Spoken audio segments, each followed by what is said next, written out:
Assalamualaikum warahmatullahi wabarakatuh. Perkenalkan, nama saya Kusnul Afika, NIM A0D019064. Mata kuliah Aspek Hukum dalam Perpajakan, kelas B D3 Perpajakan semester 2. Nama dosen yang menugaskan Joni Koinza SHMH. Di video kali ini saya akan membuat video yang berdurasi 20 menit. Tugas mandiri pengganti UAS. Selanjutnya, saya akan menjawab pertanyaan tugas mandiri pengganti UAS. Jawaban pertama. Kebijakan keuangan negara dan stabilitas sistem keuangan untuk penanganan pandemi coronavirus COVID-19 dan atau dalam rangka menghadapi ancaman yang membahayakan perekonomian nasional dan stabilitas sistem keuangan. Kemenku Kebijakan Keuangan Negara merupakan salah satu hal yang dibahas dalam peraturan pemerintah pengganti Undang-Undang Perpu Nomor 1 Tahun 2020 tentang Kebijakan Keuangan Negara dan Stabilitas Sistem Keuangan.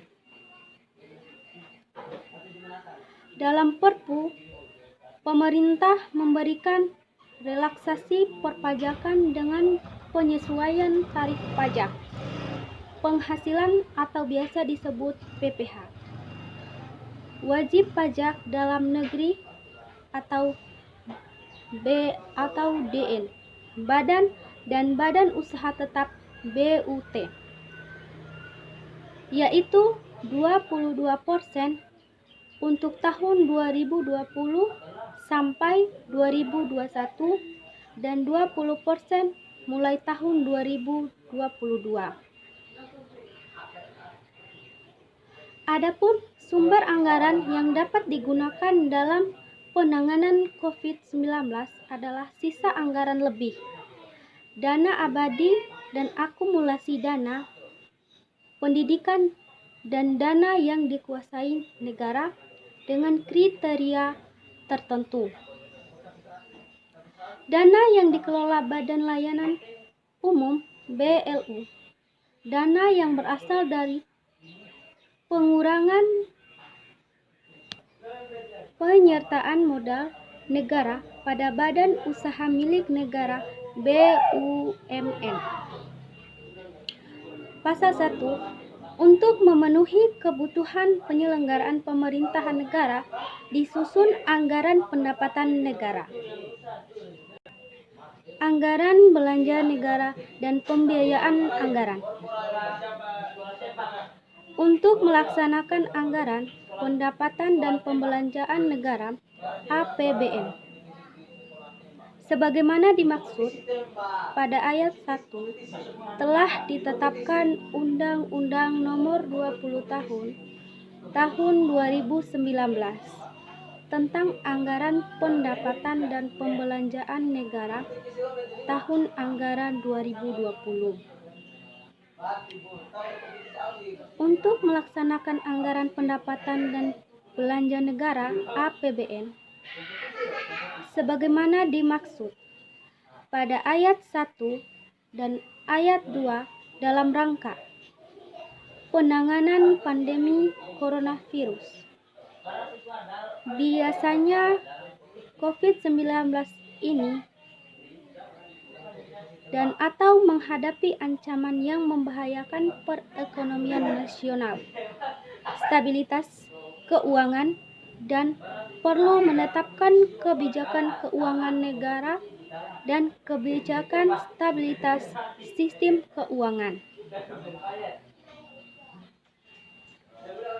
Kebijakan keuangan negara sebagaimana dimaksud pada ayat 3 meliputi kebijakan keuangan negara dan kebijakan pendapatan negara, termasuk kebijakan di bidang perpajakan. Kebijakan belanja negara termasuk kebijakan di bidang keuangan daerah. dan kebijakan pembiayaan. Kebijakan stabilitas sistem keuangan sebagaimana dimaksud pada ayat 3 meliputi kebijakan perekonomian nasional. Dalam memenuhi target pembiayaan COVID-19, pemerintah juga dapat menerbitkan SUN atau SBSN dengan tujuan tertentu untuk dapat dibeli oleh BI, BUMN, investor korporasi, dan investor retail. Kemudian pemerintah juga dapat memberi pinjaman kepada lembaga pinjaman simpanan LPS, melakukan refocusing dan atau pemotongan pemindahan pengeluaran transfer ke daerah dan dana desa TKDD, memberikan hibah kepada pemerintah daerah Pemda, serta menyederhanakan mekanisme dan simplifikasi dokumen keuangan negara. Untuk kebijakan keuangan daerah, Pemda diberi keuangan pengguna APBD yang diatur dengan Peraturan Menteri Dalam Negeri atau Pemdagri. Untuk EWP-DN yang berbentuk perseroan terbatas PT dengan jumlah perusahaan diperdagangkan minimal 40% serta memenuhi persyaratan dapat memperoleh tarif 3% lebih rendah dengan syarat tertentu yang akan diatur dalam peralatan pemerintah PP. Untuk pajak penyelenggara perdagangan melalui sistem elektronik PMSE, e-commerce, pajak pertambahan nilai PPN. Untuk barang, jasa, kena pajak dari luar daerah PABEAN dipungut oleh pedagang, penyediaan jasa, dan luar negeri LN. PMSE dalam negeri DN yang ditunjuk Menku. Kemudian pajak penghasilan atau PPH atau pajak transaksi elektronik atas PMSE dipungut oleh subjek pajak luar negeri atau LN. Penyediaan barang dan jasa atau LN, penyelenggaraan PMSE jika memenuhi kebutuhan dapat dilakukan sebagai BUT dan dikenai PPH dengan ketentuan yang diatur dalam PP dan Peraturan Menteri Keuangan PMK. Sanksi bila terdapat pelanggaran akan dilakukan pemutusan akses dan teguran tertulis diatur di dalam PMK.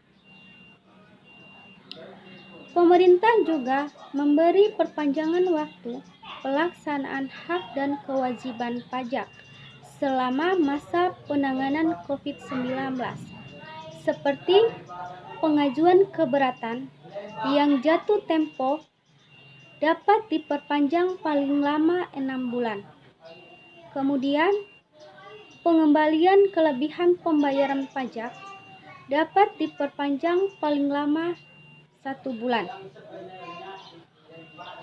Pelaksanaan hak wajib pajak, kelebihan pembayaran surat keberatan, pengurangan atau penghapusan sanksi dapat diperpanjang paling lama 6 bulan.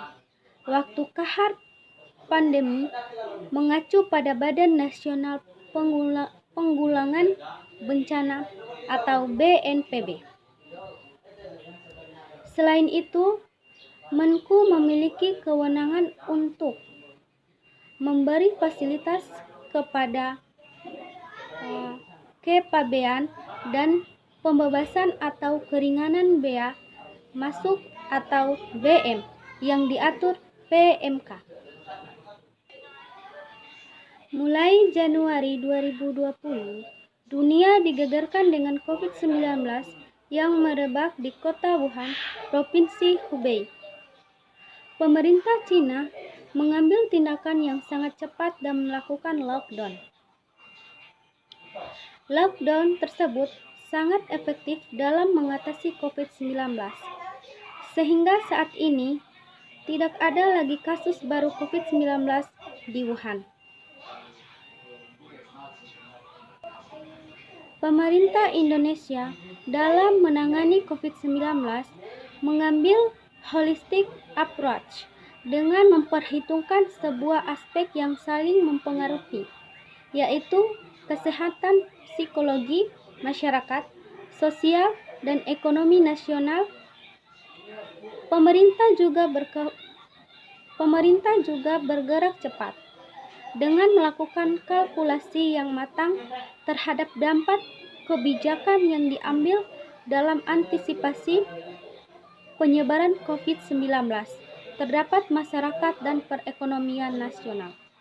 Beberapa negara yang mengikuti kebijakan pemerintah Cina tersebut antara lain Italia, India, dan Filipina. Namun, ketiga negara tersebut mengalami kegagalan. Italia sendiri menjadi peringkat kedua paling banyak, data 3 April 2020. Di samping itu, terjadi peningkatan kriminal berupa penjarahan yang disebabkan karena kekurangan logistik atau bahan makanan.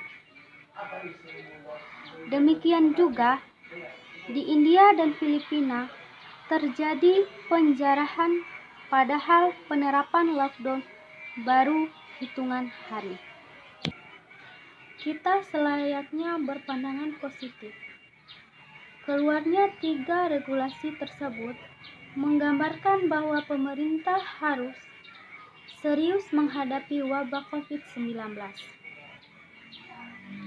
Untuk itu, sudah waktunya di akhir polemik atau silang pendapat di ruang publik tentang penanganan wabah COVID-19. Jangan sampai kontraproduktif sementara laju COVID-19 semakin cepat menyebar. Jawaban kedua bagian A. Pandangan saya pribadi, kebijakan pajak yang partisipatif merupakan salah satu mekanisme yang harus ditempuh untuk merealisasikan kepatuhan kooperatif. Kebijakan pajak disusun untuk mencapai berbagai tujuan, membutuhkan perspektif dari berbagai sudut pandang. Sudut pandang krusial diperhitungkan keterlibatan masyarakat sebagai pihak eksternal dalam proses perumusan kebijakan pajak. Sudut pandang masing-masing orang berbeda. Karena itu, semua orang berhak dalam memberikan pandangan masing-masing. Jawaban kedua bagian B. Menurut saya, upaya mewujudkan kooperatif dalam upaya menghadapi pandemi COVID-19 dengan cara pemerintah mesti berupaya untuk mencapai titik temu. Seiring dengan pesatnya pertumbuhan masyarakat, pemerintah juga memberikan bantuan berbagai pangan makanan terhadap masyarakat. Upaya yang dilakukan kita bersama-sama menjaga kebersihan, tidak melakukan aktivitas di luar rumah, dan tetap di rumah. Dan kita harus sadar diri, kita harus mematuhi peraturan yang dibuat oleh pemerintah. Jawaban ketiga, saran saya, Sebagai mahasiswa perpajakan, kondisi di Indonesia sangat mengkhawatirkan. Situasi global dunia sedang kerja keras menghadapi COVID-19. Kita sebagai warga negara wajib menjaga kebersihan, mematuhi peraturan yang dikeluarkan oleh pemerintah untuk meringankan beban dan dampak sosial ekonomi bagi wajib pajak yang terdapat COVID-19. Perlu diberikan kebijakan perpajakan, memberikan bahan atau bahan makanan bantuan terhadap masyarakat yang terkena COVID-19. Bantuan tersebut contohnya antara lain bantuan kesehatan seperti masker, vitamin C, dan bantuan lain seperti bahan pangan makanan. Perekonomian di Indonesia semakin berkurang beserta keuangan nasional. Untuk membantu perekonomian masyarakat di Indonesia, khususnya dengan melakukan peningkatan belanja untuk kesehatan, pengeluaran untuk jaringan penggunaan sosial, dan pemulihan perekonomian, serta memperkuat kewenangan berbagai lembaga dalam sektor keuangan. Kita sadar betul bahwa sebuah kebijakan pasti ada implikasi atau risiko yang tidak bisa dihindari dan dikelola.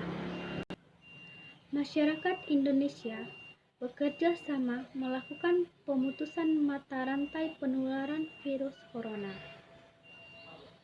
Imbauan menjaga jarak fisik, kerja di rumah, belajar di rumah, hingga beribadah di rumah sampai terus digaungkan. Hindari tempat ramai. Penyebaran virus ini sangat cepat. Jika kalian tidak mematuhi peraturan pemerintah, maka kalian akan mendapatkan sanksi. Saya sebagai mahasiswa perpajakan berterima kasih atas bantuan dari kampus terhadap mahasiswa, memberikan fasilitas seperti paket internet dan memberikan keringanan pembayaran SPP. Demikian video singkat yang saya buat. Semoga dengan adanya COVID-19 ini, kita sebagai manusia harus selalu waspada dan selalu hati-hati dalam menjaga kesehatan dengan cara menjaga jarak, wajib mencuci tangan pakai sabun dan air mengalir, dan berbagai macam cara untuk menjaga kesehatan. Dan kita juga patut mematuhi peraturan dari pemerintah. Itu semua demi kebaikan kita bersama. Akhir kata, saya ucapkan wassalamualaikum warahmatullahi wabarakatuh.